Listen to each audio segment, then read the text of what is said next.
A aula de hoje é sobre oxirredução e determinação do NOx, que é o número de oxidação. As reações de oxirredução, elas acontecem no nosso dia a dia. Um exemplo, a gente tem aí a combustão, que é a queima, é um processo de oxirredução. O enferrujamento do ferro, a queima de combustíveis nos veículos, o funcionamento de pilhas e baterias. Tudo isso são exemplos de reações que ocorrem em oxirredução. Mas o que seria então a oxirredução? A oxidação ela é a perda de elétrons e a redução é o ganho de elétrons. E uma reação de oxirredução é aquela onde tem uma transferência de elétrons, né? Um ganhando e o outro perdendo elétrons. Se a gente observar a estrutura da matéria, as reações de oxidação e redução elas envolvem a transferência de elétrons entre os átomos. Mas quando a gente fala em oxidação e redução, agora a gente está falando isso tudo numa mesma reação química.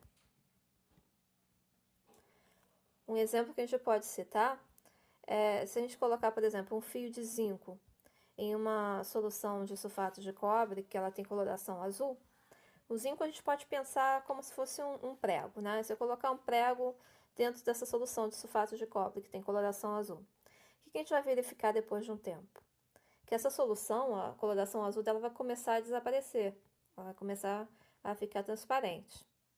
E o zinco, né, esse prego que a gente colocou, ele vai começar a ficar revestido por um material alaranjado, que seria o cobre. O que está acontecendo aí nessa reação?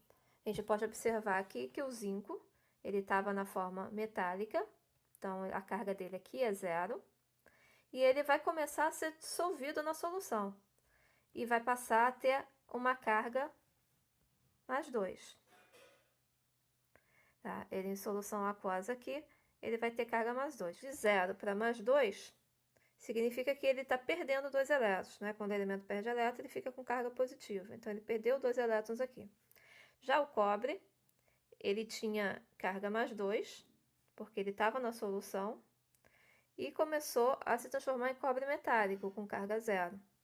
Significa que ele ganhou 2 elétrons. Então, ele ganhou esses 2 elétrons de quem? Ele ganhou do zinco. Como o zinco perdeu, o zinco perde 2 e o cobre ganha 2. Então, a gente tem aqui a equação geral, que a gente pode dizer então que o zinco passou de 0.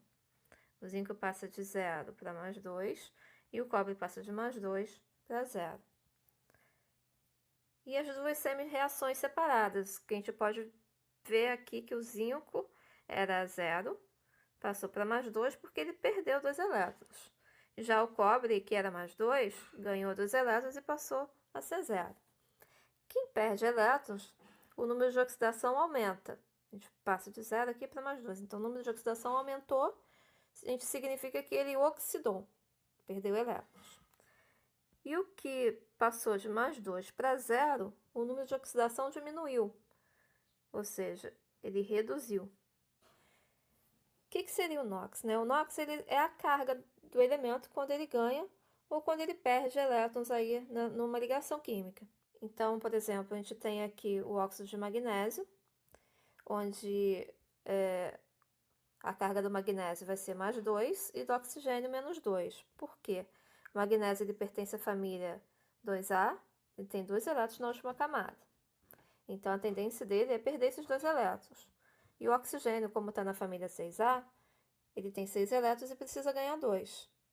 Então, o magnésio perdendo 2, a carga é mais 2. E o oxigênio ganhando 2, carga menos 2. Outro exemplo aqui do ácido clorídrico. Nesse caso aqui a gente tem um composto covalente. Os compostos covalentes, eles não têm carga de verdade, né? Mas a gente vai ver pela eletronegatividade. Como o cloro é mais eletronegativo que o hidrogênio, ele vai puxar os elétrons para o lado dele. E seria como o hidrogênio estivesse perdendo esse elétron. Mas na verdade ele não está, ele está compartilhando. Mas a gente vai indicar uma carga aqui para cada um. Então o cloro, se ele é da família 7A, a tendência dele é ganhar elétron, então menos 1. E o hidrogênio, como tem um elétron só, ele ficaria com a carga mais 1, como se ele tivesse perdido esse elétron. Temos aqui umas regrinhas para determinação de número de oxidação. Primeira regra: substâncias simples sempre vão ter a carga zero. O que é uma substância simples? Aquela formada por elementos iguais. O2, O3, P4, S8, carbono grafite, carbono diamante. A gente pode ver que o O2 ele é formado por dois átomos de oxigênio. Nessa ligação aqui, nenhum dos dois vai ganhar elétrons. Então, eles só compartilham e não tem quem seja mais eletronegativo do que o outro. Então, aqui nessa situação não tem carga, a carga é zero. Segunda regra: se a gente tem um íon monatômico, a carga sempre vai ser igual à própria carga do íon. Por exemplo, K+, carga mais 1. Ba mais 2, carga mais 2. F-, carga menos 1. N menos 3, carga 3. Terceira regra: o hidrogênio, geralmente ele vai ter a carga mais 1 nos compostos, tá? Então, aqui no HBr, no H2SO4, aqui na glicose, a gente tem o hidrogênio com a carga 1. Ele só não vai ser 1 se a gente tiver um hidreto metálico. O que é um hidreto? Seria o hidrogênio ligado com o metal alcalino ou alcalino terroso. Porque esses elementos aqui eles têm carga fixa, então, nesses casos, o hidrogênio vai ter a carga menos 1. Como eu falei, a gente tem alguns elementos que têm carga fixa.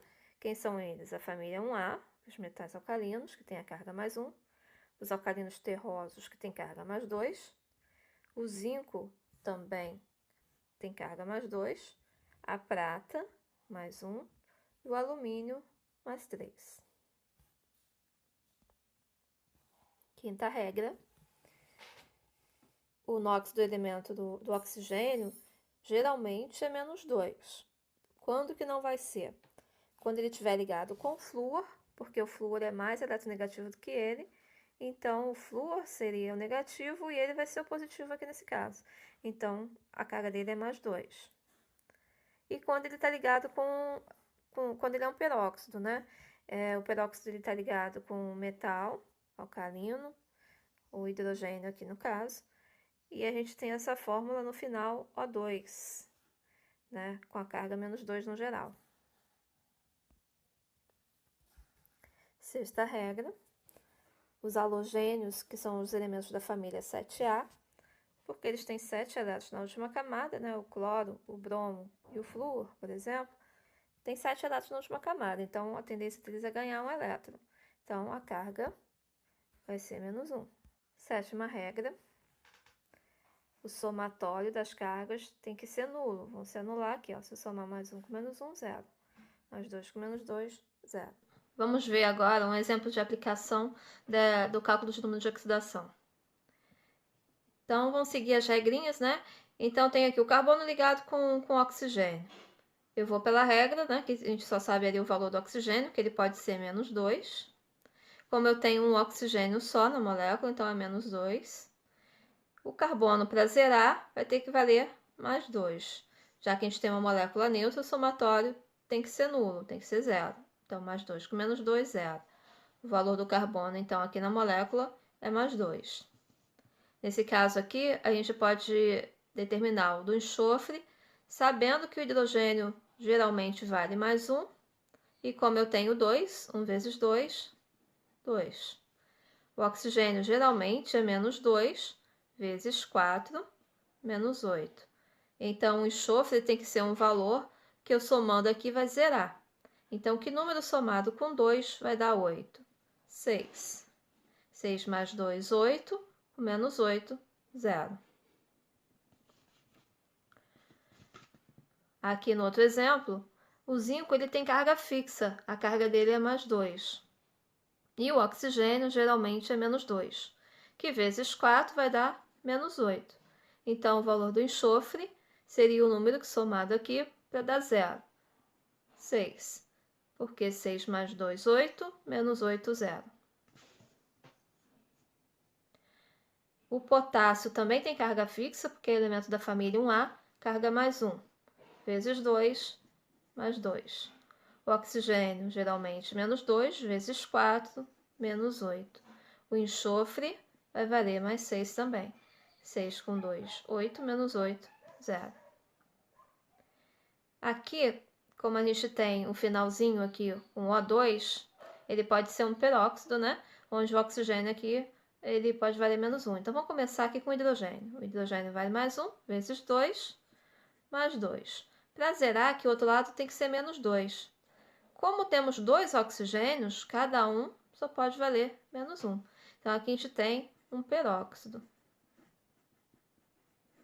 que é o peróxido de hidrogênio, que é a água oxigenada.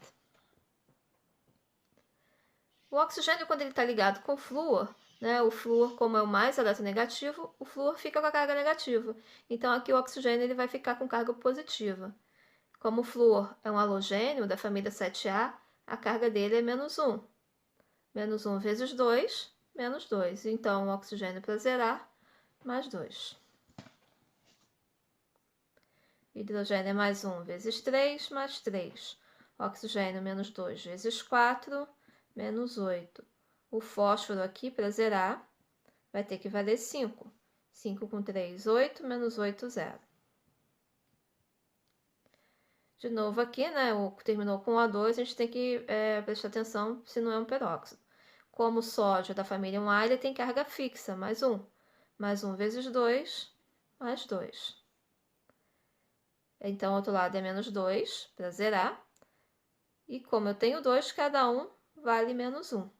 Também é um peróxido, que é o peróxido de sódio. Nesse caso aqui, o hidrogênio está ligando com o metal, então a gente tem um hidreto metálico. Aqui o hidrogênio ele não vai ter carga mais 1, porque o cálcio da família 2A tem carga fixa, que é mais 2. Então aqui, para zerar, tem que ser menos 2. Cada hidrogênio vai valer menos 1. Então, o hidreto metálico, o hidrogênio vale menos 1. Quando a gente tem carga, né, a gente tem um íon, esses íons aqui, o somatório da carga não vai ser mais 0. Vai ter que dar o valor da carga do íon. Mas a gente vai seguir as mesmas regras. O oxigênio, menos 2, vezes 3, menos 6. O carbono tem que ser o valor que somado com menos 6 vai dar menos 2, mais 4. Aqui também, menos 2 vezes 3, menos 6. O nitrogênio, o valor que somado com menos 6 vai dar menos 1, mais 5. Menos 2 vezes 4, menos 8. O fósforo tem que ser um valor que somado com menos 8 vai dar menos 3, mais 5.